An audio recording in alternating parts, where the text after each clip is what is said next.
جب میرے نبی نے اخلاق اچھے کیے، دشمن کو معاف کرنا. لیکن ایک آدمی آپ سوئے ہوئے تھے، آپ کی تلوار لٹکی تھی، ایک آدمی آیا، اس نے آپ کی تلوار اتاری اور یوں ماری پسلی میں، آپ اٹھ کے بیٹھ گئے. اب وہ قتل کے ارادے کے لیے آ چکا ہے اور تلوار یہاں ہے. کہتا من یمنعک منی، اب بول تمہیں کون بچائے گا؟ تو آپ نے مسکراتے ہوئے کہا اللہ. تو اس کے ہاتھ سے تلوار گر پڑی، تو آپ نے اٹھا لی، آپ نے یوں سیدھی کی، اب تو بچا، تجھے کون بچائے گا؟ تو کہنے لگا مجھے تو ہی بچائے گا. وہ تو اللہ کو جانتا نہیں تھا. کہا بابا مجھے تو ہی بچائے گا. تو آپ کہتے ہیں اس کا سر اڑا دو، یہ نبی کو قتل کرنے آیا ہے. میرے نبی نے فرمایا کلمہ پڑھتے ہو؟ کہا نہیں پڑھتا. کہا جاؤ معاف کیا، جاؤ معاف کیا. یہ میرے نبی کے اخلاق ہیں. 20 سال جنہوں نے قتل کے منصوبے بنائے، قتل کے منصوبے مکہ والے. جب آپ مکہ میں فاتحانہ داخل ہوئے، ابو سفیان سب سے زیادہ آپ کو دکھ پہنچانے والوں میں پیش، تو آپ نے ابو سفیان کو عزت دی. جو ابو سفیان کے گھر میں داخل ہوگا اس کو کچھ نہیں کہا جائے گا. آپ تو ابو سفیان کو بلا کے سولی پہ لٹکاتے، اور آپ کہہ رہے ہیں جو ابو سفیان کے گھر میں جائے گا اسے کچھ نہیں کہا جائے گا، جو بیت اللہ میں ہوگا اسے کچھ نہیں کہا جائے گا. سارا مکہ سامنے، آپ یوں بیت اللہ کا دروازے پر یوں دونوں ہاتھ ایسے ٹکا کے کھڑے تھے. پھر آپ نے کہا میں کیا کروں گا اب تمہارے ساتھ؟ تو سہیل بن عمر نے کہا آپ کریم ہیں، کریم کے بیٹے ہیں. تو آپ نے کہا جاؤ میں نے معاف کیا.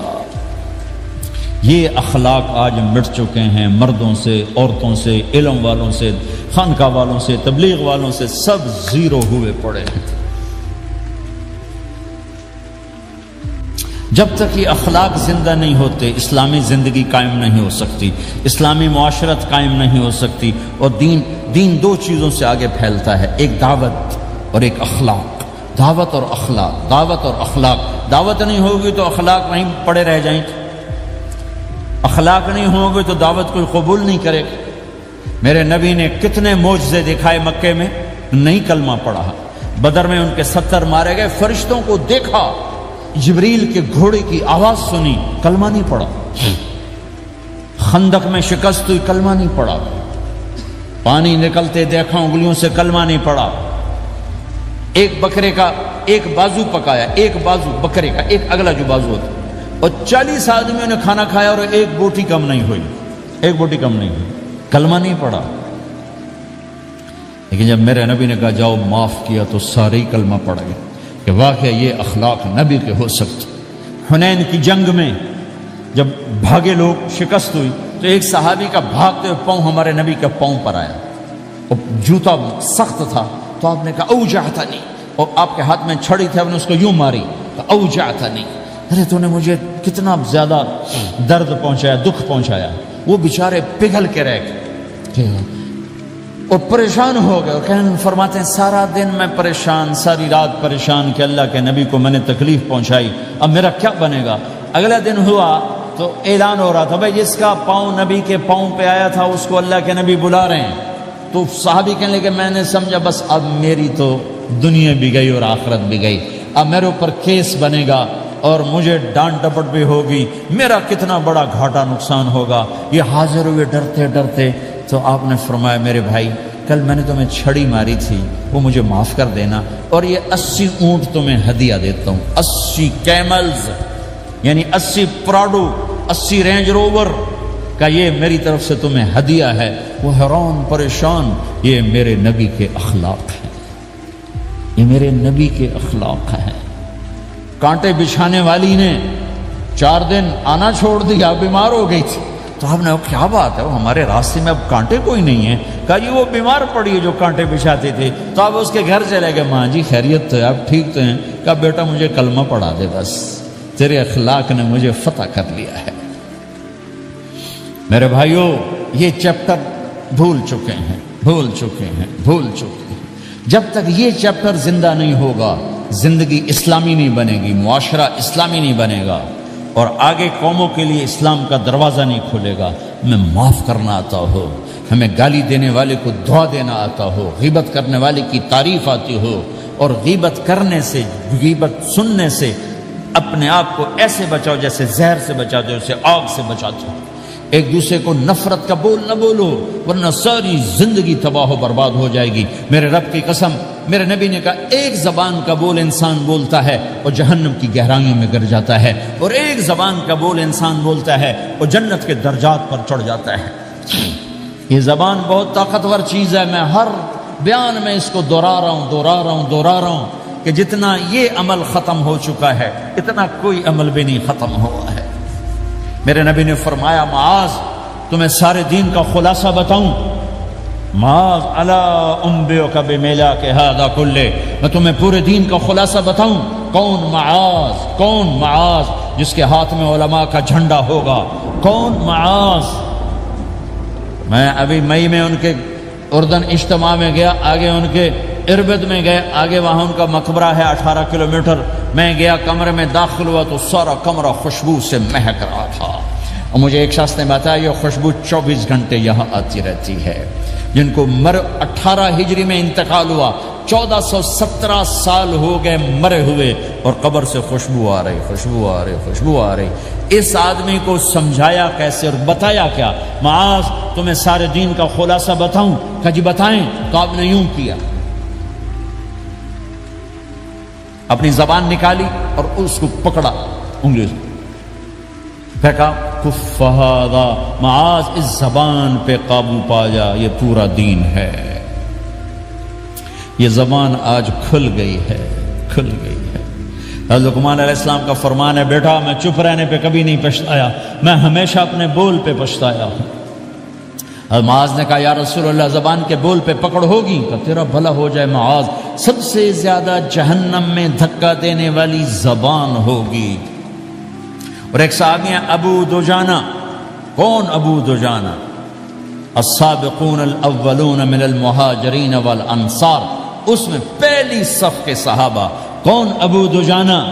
جب آپ حج پر گئے تو اپنی جگہ مدینے کا امیر ابو دجانہ کو بنائے۔ ابو دجانہ حج میں شریک نہیں ہوئے، کہ آپ نے اپنی جگہ ان کو اپنا نائب بنا کے وہاں کھڑا فرمایا، ابو دجانہ میری جگہ پر مدینے کا امیر ہے، یہ وہ ابو دجانہ ہیں۔ کون ابو دجانہ؟ جو جنگ بدر سے لے کر آخری حج تک ہر سفر میں شریک ہیں،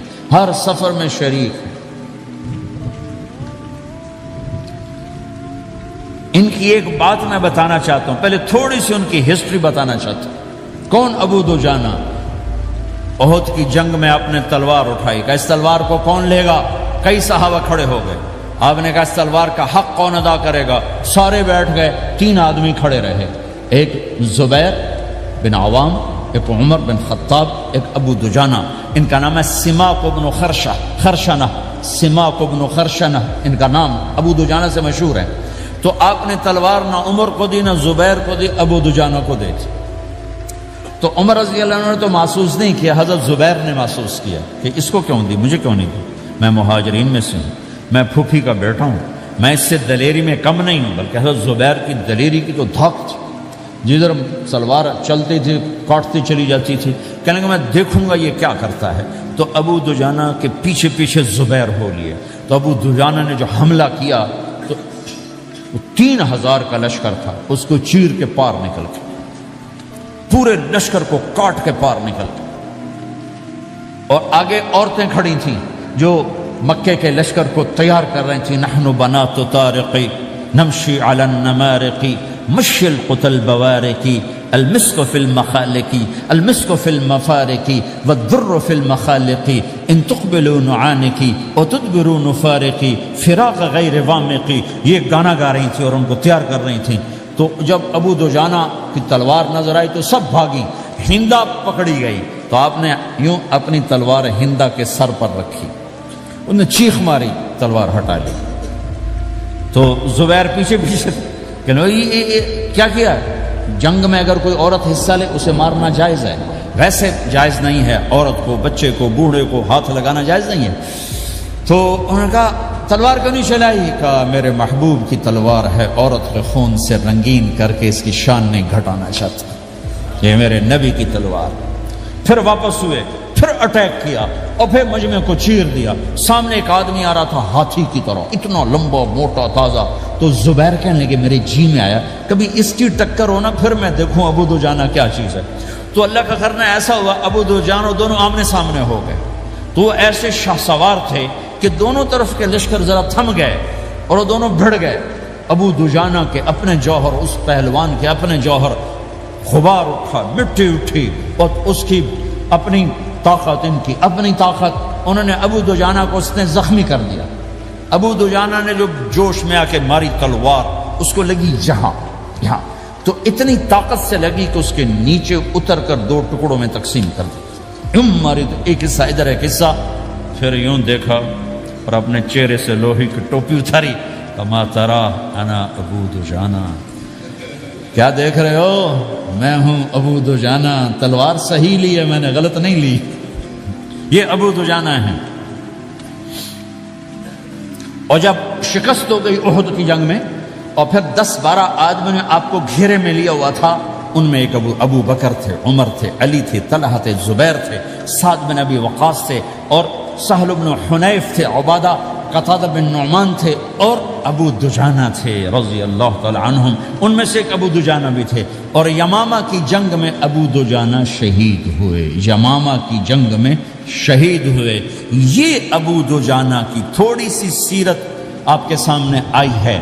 اس کے بعد اب آپ ان کے قول کو سنو تاکہ اس کا وزن آپ کے سامنے آئے. یہ بدر کے شریک ہیں. اللہ کے نبی نے کہا بدر کا صحابی جو مرضی کرے بخشا گیا. یہ صلح حدیبیہ کے شریک ہیں. اللہ نے قرآن میں کہا لقد رضی اللہ، میں ان سے راضی ہو گیا. یہ صحابی ہیں. اللہ نے کہا کلا وعد اللہ الحسنى، اے میرے نبی تیرے ہر صحابی کے لیے جنت کا وعدہ ہے. اور اب یہ کیا کہتے ہیں؟ یہ کیا کہتے ہیں لوگو؟ ان ارجع عملی عند، لوگو میرے پاس، ابو دجانہ میرے پاس بخشش کا سب سے بڑا عمل جانتے ہو کیا ہے؟ بدر نہیں، احد نہیں، حدیبیہ نہیں، خندق نہیں، خیبر نہیں، فتح مکہ نہیں، آخری حج نہیں. کیا ہے؟ کیا ہے لوگو؟ ان ارجع عملی عندی، میرے پاس آخرت میں بخشش کا سب سے بڑا عمل بس ایک ہے کہ ما آذیت احدا بلسانی، میں نے اپنی زبان سے کبھی کسی کو دکھ نہیں پہنچایا. ولا اجد فی قلبی غلا لاحد، اور میرے دل میں کسی کے لیے بغض کوئی نہیں ہے. بس یہ میری بخشش کا عمل ہے. تو بھائیو، نبی کے اخلاق میں 2 چیزیں لے لو. ایک زبان سے کسی کو دکھ نہ دو، ایک دل میں کسی کا بغض نہ رکھو. اللہ کی قسم بغیر حساب کتاب کے جنت میں جاؤ گے. بڑے بڑے جنید بغدادی اور بڑے بڑے معرفت والے تمہیں دیکھتے رہ جائیں گے. تمہاری رفتار اتنی تیز ہوگی کہ تمہیں وہی پکڑ سکے گا جس کا یہ 2 عمل تم سے زیادہ اچھا ہوگا. جس روڈ پہ رش ہوتا آپ وہاں سے گاڑی ہٹا لیتے ہو، ادھر نہیں، ادھر رش ہے، وہ سائن وغیرہ آپ کو آ جاتے ہیں کہ بھائی ادھر بلاک ہے، ادھر نہیں جانا، ادھر جانا ہے. تو جہاں روڈ پہ رش ہوتا ہے تو قیمتی سے قیمتی گاڑی کی رفتار بھی آہستہ ہو جاتی ہے، اور جہاں روڈ خالی ہوتا ہے تو پرانی گاڑی بھی بھاگے جا رہی ہوتی. ہمارے یہاں پرانی گاڑی ہوتی ہے نا، پرانی بسوں کے پیچھے لکھا ہوتا ہے نہ انجن کی خوبی نہ ڈرائیور کا کمال، خدا کے سہارے چلی جا رہی ہے. اور جس کے پاس ایسی گاڑی ہو، نہ انجن کی خوبی نہ ڈرائیور کا کمال، تو اگر اس کو روڈ خالی مل جائے تو وہ تو مرسیڈیز والے سے پہلے پہنچے گا، رینج روور والے سے پہلے پہنچے گا، بینٹلی والے سے پہلے پہنچے گا، رولز رائس والے سے پہلے پہنچے گا، جو وہ تو پھنسی کھڑی اور اس کا روڈ ہی خالی ہے. تو میرے بھائیوں، یہ میں ایک مثال دیتا ہوں. عبادات کی روڈ پہ بہت رش ہے. نمازی بے شمار ہیں، روزے دار بے شمار ہیں، عمرے والے بے شمار ہیں، حج والے بے شمار ہیں، اور تہجد گزار بے شمار ہیں، علماء بے شمار ہیں، حافظ بے شمار ہیں، ذکر والے بے شمار ہیں. بہت رش ہے، تبلیغ والے بے شمار ہیں. لیکن جو اخلاق والا روڈ ہے نا، یہ خالی پڑا ہے. اس پہ موٹر زوکی پہ چڑھ کے آ جاؤ تو سب سے آگے نکل جاؤ، سائیکل پہ چڑھ کے آ جاؤ تو سب سے آگے نکل جاؤ، کہ روڈ ہی خالی ہے. اخلاق کا روڈ خالی ہے. غصے کو پینا، دکھ دینے والے کے سامنے،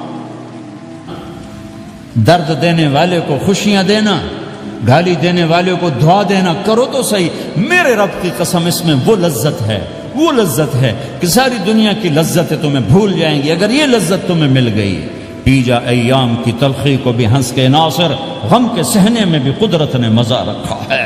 اپنے لہو کے گھونٹ پی، زخم پہ زخم کھا کے جی، آہ نہ کر لبوں کو سی، عشق ہے دل لگی نہیں، سینے پہ تیر کھائے جا، آگے قدم بڑھائے جا، یعنی زبان حال سے کہہ دے کہ ہاں ستائے جا۔ آج اخلاق کوئی نہیں ہے، میں تو روتا پھرتا ہوں۔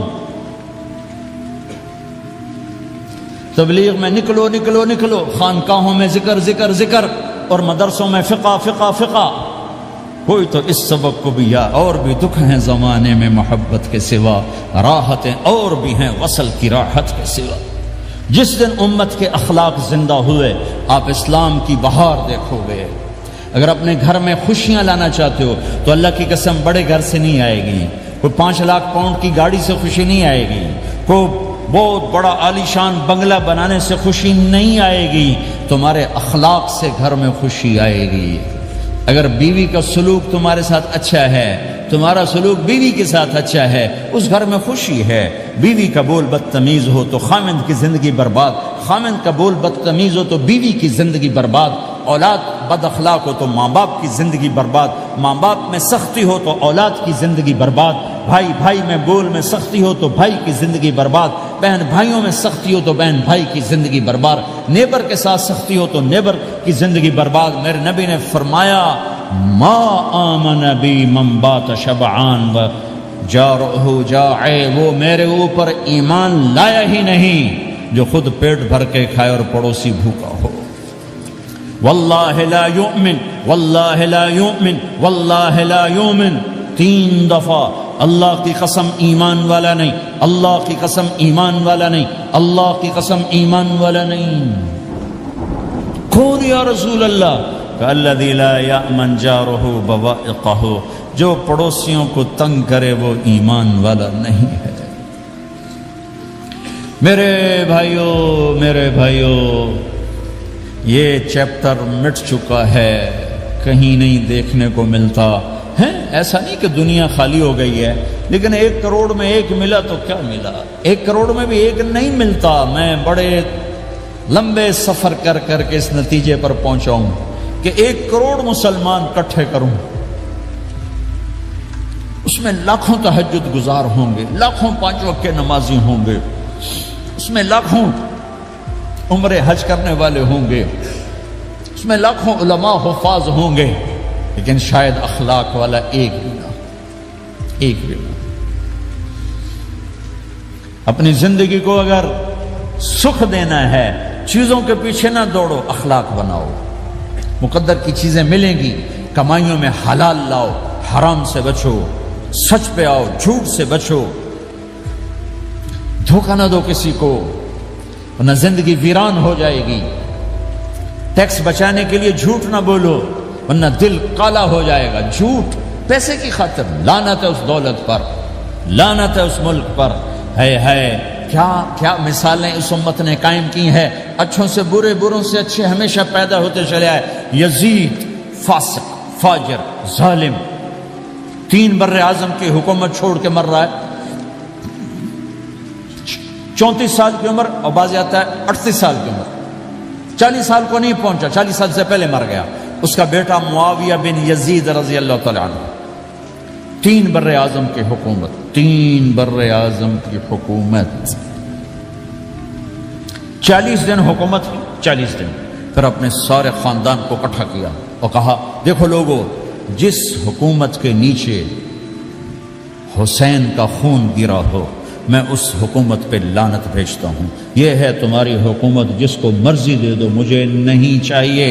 3 بر اعظم کی حکومت چھوڑ دی، صرف 22 سال کی عمر میں، 22 سال کی بھرپور جوانی کی عمر میں حکومت کو لات مار دی۔ میں چند پاؤنڈ کے لیے سچ کو لات مار دوں؟ میں چند پاؤنڈ کے لیے انسانوں کو دھوکہ دوں؟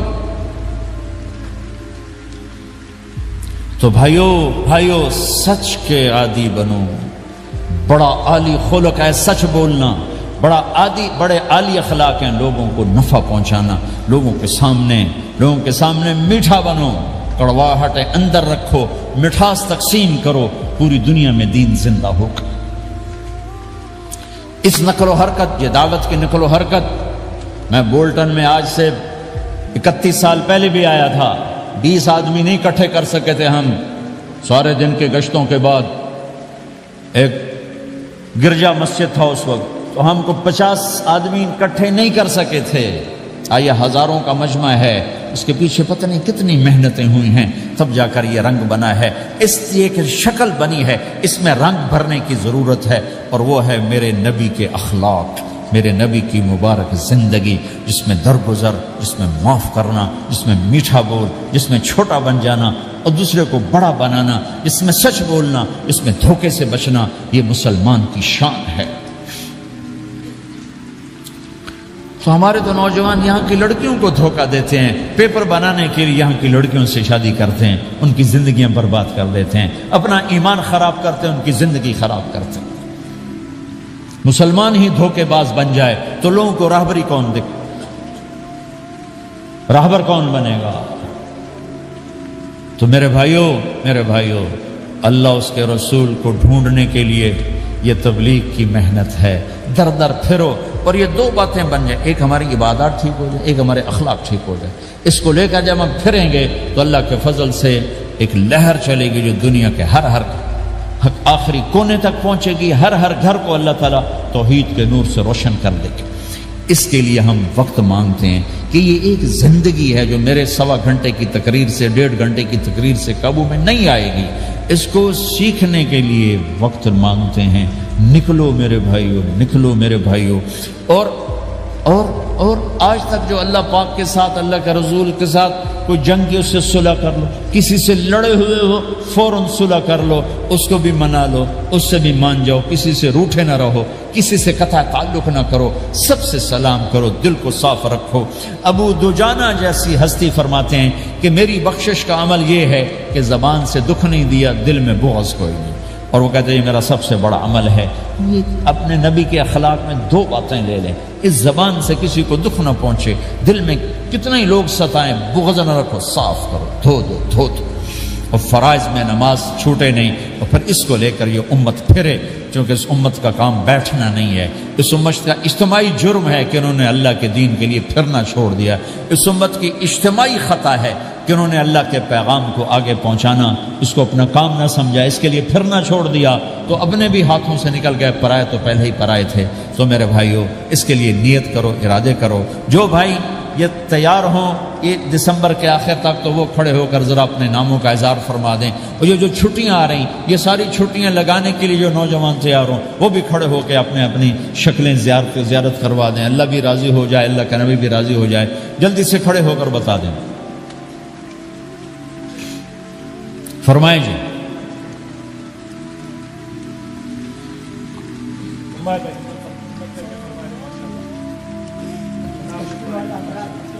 بولو بھائی، یہ چھٹیاں تو ماشاءاللہ ہوتی ہیں، اس میں نوجوانوں کو نکلنا چاہیے۔ اکثر نوجوان بیٹھے ہیں، اٹھو بھائی۔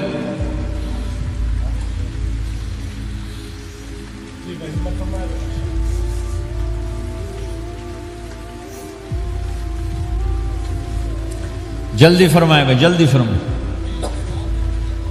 ایسے نہیں ہوگا، پہلے 4 مہینے دینا پھر سنو گا۔ بیٹھ جاؤ، یہاں سوال نہیں کیا جاتا۔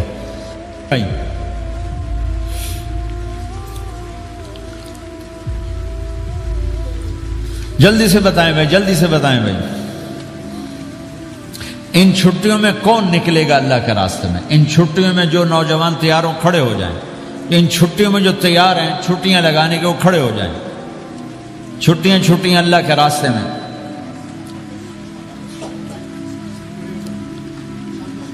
ہاں بھائی، فرمائیں جی، فرمائیں جی بھائی، اور آپ کے لیے آسان کر دیتا ہوں، اس سال آج کیا تاریخ ہے بھائی؟ 22 نومبر، اگلے سال 22 نومبر تک اللہ زندگی رکھے، جو بھائی چلے 4 مہینے کے لیے تیار وہ کھڑے ہو جائیں، 1 سال کے اندر، 1 سال کے اندر انشاءاللہ ہم جائیں گے، وہ بھائی کھڑے ہو جائیں، 1 سال کے اندر انشاءاللہ ہم نے جانا ہے، ترتیب بنانی ہے، وہ کھڑے ہو جائیں۔ زندگی میں جو کہیں گے ہم نکلیں گے وہ بھی کھڑے ہو جائیں۔ چلو سارے بیریئر ہٹا دیتا ہوں، لو بھائی سب کی تشکیل ہو، بیٹھ جاؤ بھائی، ماشاءاللہ بیٹھ جاؤ بھائی، بیٹھ جاؤ بھائی، بیٹھ جاؤ۔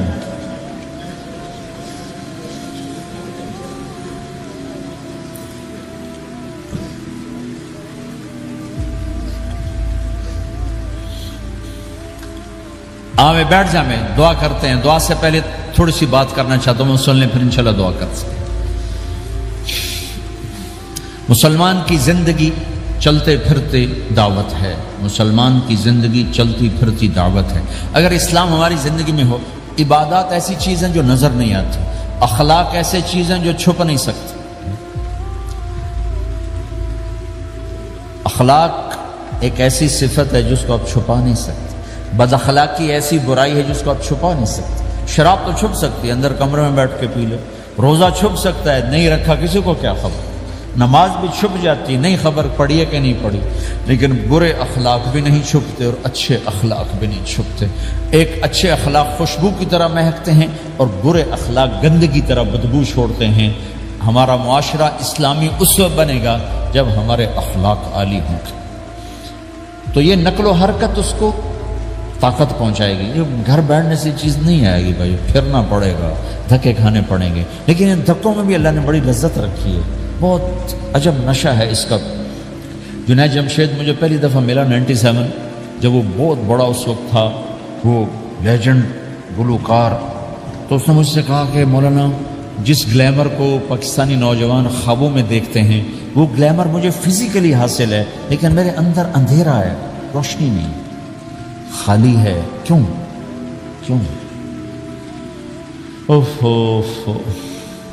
میں نے کہا تمہارے سیدھے گھٹنے میں درد ہو، تم الٹے گھٹنے میں دوا لگاؤ تو فائدہ ہوگا کہ نہیں. میں کہا اندھیرا تمہاری روح میں ہے اور تم روشن کر رہے ہو جسم کو، کبھی میوزک سے، کبھی کسی چیز سے، کبھی کسی چیز سے. تو عورت، شراب، میوزک، ان کا روح میں کوئی واسطہ ہی نہیں. یہ روح تک جاتی نہیں.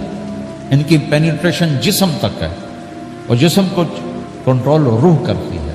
جب روح میں بھوک اٹھتی ہے تو وہ پریشانی میں کی شکل میں ظاہر ہوتی ہے. تم اللہ سے تعلق بنا لو، یہ سب کچھ ٹھیک ہو جائے گا. پھر جب اس نے 3 چیلے شروع کیے تو اس کا مجھے فون آیا. ہمارا ایک شہر ہے چھوٹا سا، زلزلے میں ختم ہو گیا تھا، بالاکوٹ. تو اس کا مجھے وہاں سے فون آیا کہ مولانا میں ایک پرانی مسجد میں ایک پھٹی ہوئی چٹائی پر لیٹا ہوا ہوں اور جس سکون کو میں 5 سٹارز ہوٹل میں دیکھتا تھا، ڈھونڈتا تھا، وہ آج مجھے یہاں مل چکا ہے. اور مجھے یوں لگتا ہے میں ہوا میں اڑ جاؤں گا، میں ہوا میں اڑ جاؤں گا. کیا ہوا کہ اللہ سے تعلق بنا اور روح میں سکون آ گیا، ٹھنڈک آ گئی. تو ایک گناہوں سے بچنا اور ایک فرائض کو پورا کرنا، ایک اپنے اخلاق کو ٹھیک کرنا، یہ چند ایک کام ہیں جو کر لے گا اللہ اسے آباد کر دے گا. جہاں ہو نماز نہ چھوٹے، رمضان آ جائے روزے نہ چھوٹے، زکوٰۃ فرض ہو جائے خوشی سے ادا کریں، اپنی کمائیوں کو حلال پہ لائیں، غلط کاغذات سے، غلط پیپر سے، غلط ہیرا پھیری سے پیسہ نہ بنائیں. یہ پیسہ تباہی کی سوا کچھ نہیں لاتا. اپنی حلال کمائی کرو کہ میرے نبی کا فرمان ہے جو صبح سے شام تک حلال کمانے میں تھکتا ہے اس کے اس دن کے سارے گناہ معاف ہو جاتے. سعد بن معاذ بیٹھے تھے، ان کے ہاتھوں پر اللہ کے نبی کی نظر پڑی تو ہاتھ بڑے سخت تھے. تو ہم نے کہا سعد تیرے ہاتھ اتنے سخت کیوں ہیں؟ کہا جی میں اپنے باغ میں خود کام کرتا ہوں، اس سے یہ سخت ہو گئے. تو آپ نے سعد کا ہاتھ پکڑا اور ایسے چوما اور کہا اپنے بچوں کو حلال کھلانے میں بچوں کو حلال کھلانے میں جو ہاتھ ایسا ہو جائے گا اس پہ جہنم کی آگ حرام ہو جائے گی. کہ بھائیو حلال، جھوٹ نہ داخل کرو. چاہے کتنے بڑے مفتی فتویٰ دیں کہ ٹیکس بچانے کے لیے جھوٹ بولنا جائز ہے، میں کہتا ہوں نہیں، سچ. 2 سودے ہیں، ایک طرف چند 100 پاؤنڈ ہیں، ایک طرف سچ ہے. جس کو لینا ہے لے لو. سچ کو لوگے تو اللہ کے قدموں میں چلے جاؤ گے، اللہ کے حبیب کی چھاؤں میں چلے جاؤ گے، اللہ کی چھاؤں میں چلے جاؤ گے. جھوٹ، ہاں صرف جھوٹ بولنا جائز ہے. 2 بھائی لڑ پڑے، ان میں صلح کرانے کے لیے جھوٹ بولنا جائز ہے. میاں بیوی لڑ پڑیں تو بیوی کو منانے کے لیے خامند جھوٹ بول سکتا ہے، خامند کو منانے کے لیے بیوی جھوٹ بول سکتی ہے. اس کے علاوہ جھوٹ نہیں ہے. سچ کے ساتھی بنو. اللہ کی قسم وہاں سے رزق آئے گا جہاں سے وہم و گمان بھی. پھر آپ اس حکومت کو دھوکہ دیتے ہو جو آپ کی ہمدرد، ہماری حکومتیں تو خود بھی چور ہیں تو ان کو چور پڑے ہوئے، چوروں کو چور پڑے ہوئے. تمہاری حکومتیں تو چور نہیں ہیں تو تم پہ خرچ کرتے. ان سے بینیفٹ لینا ہو تو پیچھے پیچھے ہو، ان کو ٹیکس دینا ہو تو کہتے کدھر لکھا ہے شریعت میں ٹیکس دینا جائز ہے؟ یہاں لکھا ہوا. آگے مفتی بھی بیٹھے ہوئے فتوے دینے کے لیے. جب ان سے نفع اٹھاتے ہو تو ان کو نفع پہنچاؤ، ان سے سہولتیں لیتے ہو ان کو سہولت پہنچاؤ. جو تمہارے خرچ کرنے میں دیانتدار ہیں ان کے ساتھ بددیانتی نہ کرو. مسلمان ہو اور دھوکہ، یہ دو چیزیں جوڑ نہیں سکتی. اپنی عیاشی تھوڑی کم کر دو تو اللہ اس میں برکت دے گا. آپس میں کبھی اونچ نیچ ہو جائے فوراً صلح کرو، لڑائی پہ باقی نہ رہو کہ جی ہم نے بات نہیں کرنی، ہمارا سلام دعا ختم. ایسا کبھی نہیں کرنا. اونچ نیچ ہوتی ہے لیکن فوراً صلح کرو. ماں باپ میاں بیوی کٹھے رہتے ہیں تو ہمارا سسرالی معاشرہ بہت سخت قسم کا ہے. ماں باپ اتنی مداخلت کرتے ہیں بچے بچے میں کہ ان کی زندگی تباہ کر دیتے. ساس سسر بہو پہ اتنا حق جتلاتے ہیں کہ خامد کا بھی اتنا حق نہیں رہ جاتا، اس سے زندگی ٹوٹ جاتی. اگر سسر ہو بہو کو عزت دو، ساس ہے بہو کو عزت دے، بہو ہے ساس سسر کو عزت دے. لیکن اللہ کی قسم ساس اور سسر کا بہو پہ کوئی شرعی حق کوئی نہیں. میرے بچے کی شادی ہوئی، میں نے اپنی بیوی سے کہا بات سنو، ہم کسی کی بیٹی کو لے کے آ رہے ہیں، اگر ماں بن کے دکھاؤ گی تو میں یہاں اس کو لاؤں گا، اور اگر ماں بن کے نہیں دکھانا تو میں اس کو الگ گھر دیتا ہوں تاکہ ہم اس کی زندگی میں دخل انداز نہ ہو، ہم ان کی زندگی کو خراب نہ کریں.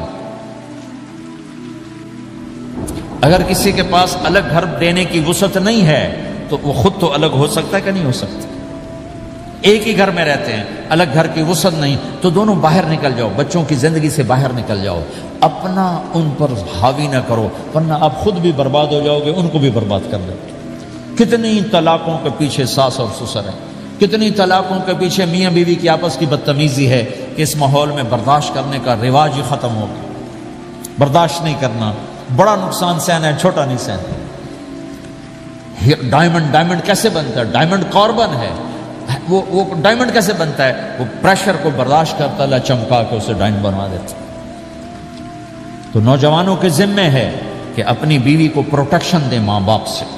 ماں باپ زیادتی کریں سامنے آ جائیں، ہاتھ جوڑیں، پاؤں پکڑیں، بدتمیز نہ ہوں کہ ابا جی میں آپ کا حکم، اب مجھے اس کہیں کیا کرنا ہے، اماں جی اب مجھے فرمائیں میں کیا کرنا ہے، میرے ذمے ہے اس کے ذمے نہیں ہے. بیوی زیادتی کرنے لگے تو اس کے سامنے ہو جاؤ، دیکھو بیگم کہ تیرا میرا رشتہ ٹوٹ سکتا ہے، ماں باپ کا رشتہ ٹوٹ نہیں سکتا ہے. ماں باپ کا وہ رشتہ ہے جسے توڑا نہیں جا سکتا. نکاح تو ایک بول پہ ٹوٹ جاتا ہے. میں تیری ہر ضرورت پوری کروں گا لیکن تو میرے ماں باپ کے لیے تکلیف کا باعث نہ بن. یہ مرد کی ذمہ داری ہے. ہم یہ معاشرہ بھلا چکے. ہمارے پڑوسی ذمہ دار تھے، ان کے بچے کے نکاح میں گیا تو مجھ سے کہنے لگے مولانا میری بیگم نے مجھ سے کہا کہ دیکھو ہم زندگی گزار چکے ہیں، اب یہ بچے زندگی شروع کرنے لگے ہیں تو پہلے میرے بیٹے کے لیے الگ گھر بنا اور اس کی بیوی کی ڈولی کو وہاں لے کے آ، میرے گھر میں نہ لانا کہ ایسا نہ ہو ہم میاں بیوی بچوں کی زندگی خراب کر دیں.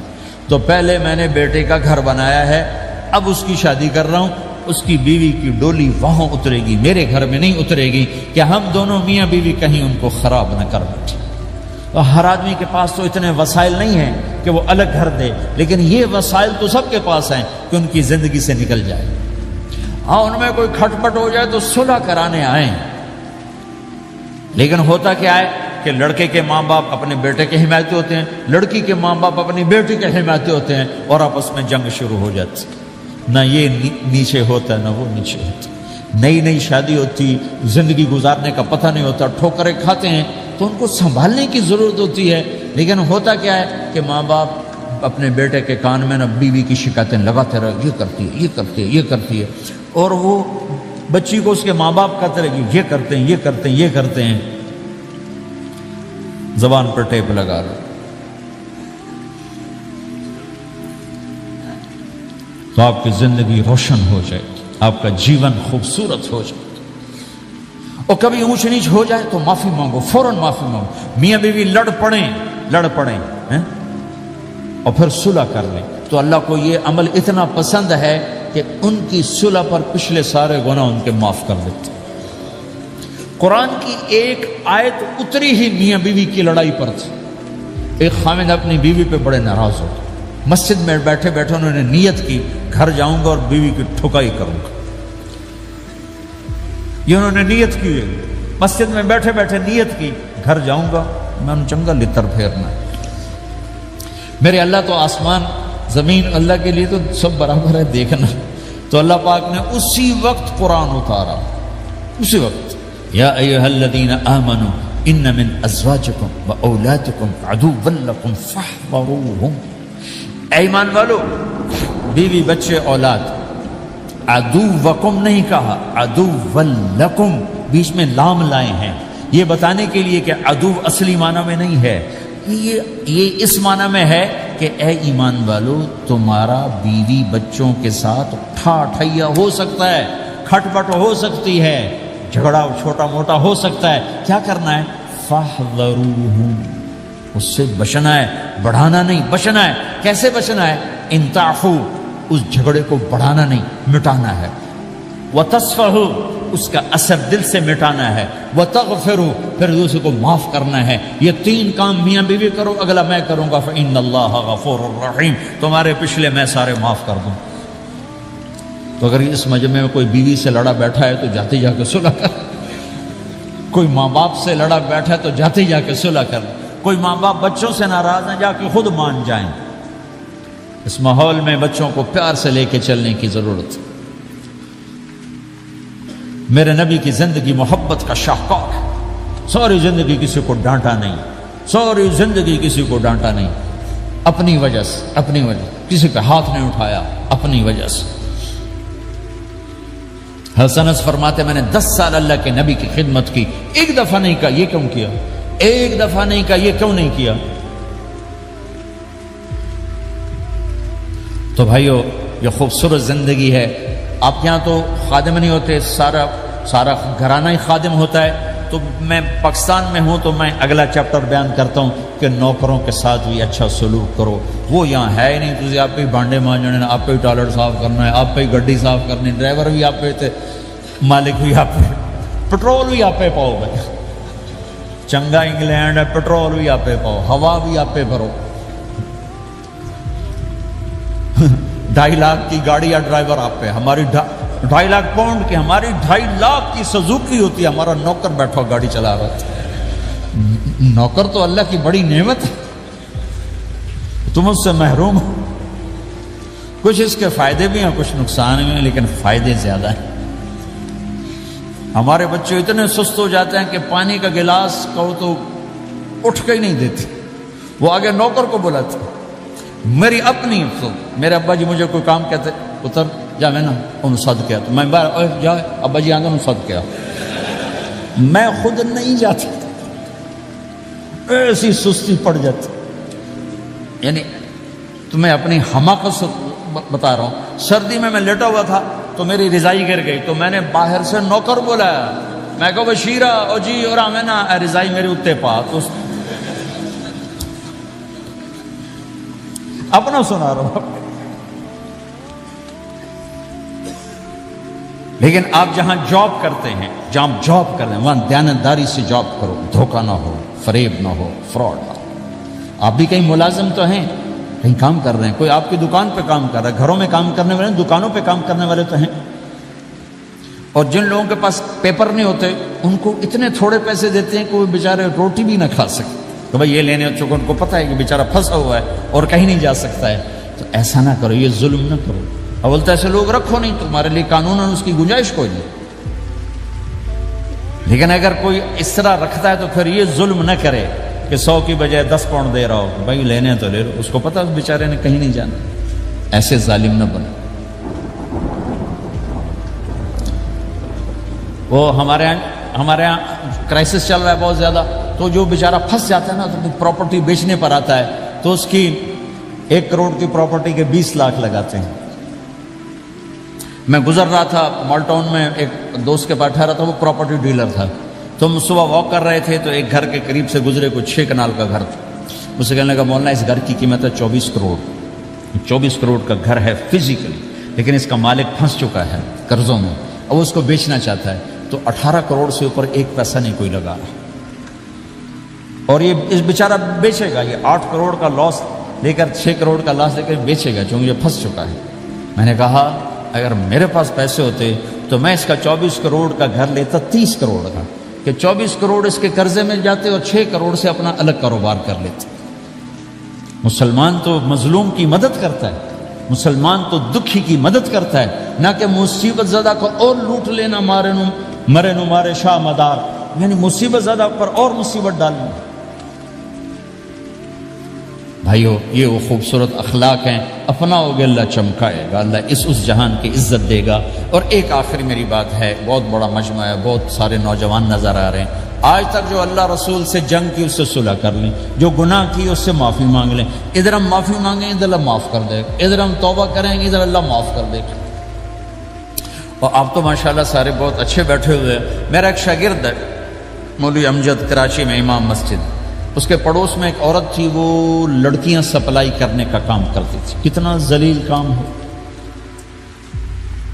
اور سال ہا سال سے اس کے بیٹے سے اس میرے شاگرد نے دوستی لگائی اور میرے بیان کی کیسٹ دے دی، کہ بھائی یہ سن لینا، میرے استاد جی کی کیسٹ۔ اس نے گھر میں جا کے لگا لی، اس کی ماں چلتے پھرتے کانوں میں آواز پڑ رہی ہے، آخر وہ آ کے بیٹھ گئے، کہنے لگی سنا، مجھے بھی سنا، تو اس نے سارا سنا، پھر کہا دوبارہ سنا، پھر سنا، کہا دوبارہ سنا، پھر سنا، تو کہنے لگی یہ کون ہے؟ کہا پتہ نہیں کون، تمہیں کس نے دی؟ کہا یہ امام مسجد نے۔ تو بچے کا ہاتھ پکڑا اور آ گئی دروازے پر، اسے لوگ تراویح پڑھ کے باہر نکل رہے تھے، کہنے لگے میں نے امام صاحب سے ملنا ہے، وہ آ گئے، کہا جی یہ کیسٹ آپ نے دی؟ یہ کون ہے؟ کہا میرے استاد ہیں۔ کیا نام ہے؟ طارق جمیل۔ اچھا، انہوں نے توبہ کی بڑی بات بتائی ہے، تمہیں پتہ ہے نا میرا کیا کام ہے؟ کہا میری توبہ قبول ہو سکتی ہے؟ کہا کیوں نہیں اماں جی، ہو سکتی۔ کہا ٹھیک ہے پھر میں اللہ کو گواہ بناتی ہوں، میری توبہ۔ اور اس نے مسجد میں آنا شروع کر دیا تراویح میں، 5واں روزہ ہے، اور دعا مانگتی ہے اللہ اگر میری توبہ قبول ہے تو مجھے اپنے پاس بلا لے، یا اللہ اگر میری توبہ قبول ہے تو مجھے اپنے پاس بلا لے۔ 29ویں روزے سجدے کی حالت میں اللہ نے اٹھا لیا۔ ساری زندگی کام کیا؟ لڑکیوں کی سپلائی، اتنا بدترین کام، اور موت آئی رابعہ بصری جیسی۔ یہ ہے توبہ کا کمال، کہ اللہ کی رحمت سے کبھی نا امید نہیں ہونا چاہیے۔ اللہ کوئی تھانے دار نہیں ہے کہ اس نے چھتر پھیرنا ہے، اللہ کریم ہے، مہربان ہے، ہمارا دوست ہے، ہمارا رب ہے۔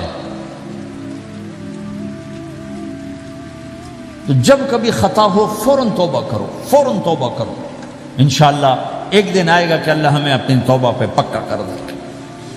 تو یہ نیت تو کرو سارے جتنے بیٹھے ہو، بوڑھے جوان، کہ پچھلے پر ہم توبہ کرتے ہیں، کرتے ہو نیت؟ کہو یا اللہ میری توبہ، پھر کہو یا اللہ میری توبہ، پھر کہو یا اللہ میری توبہ۔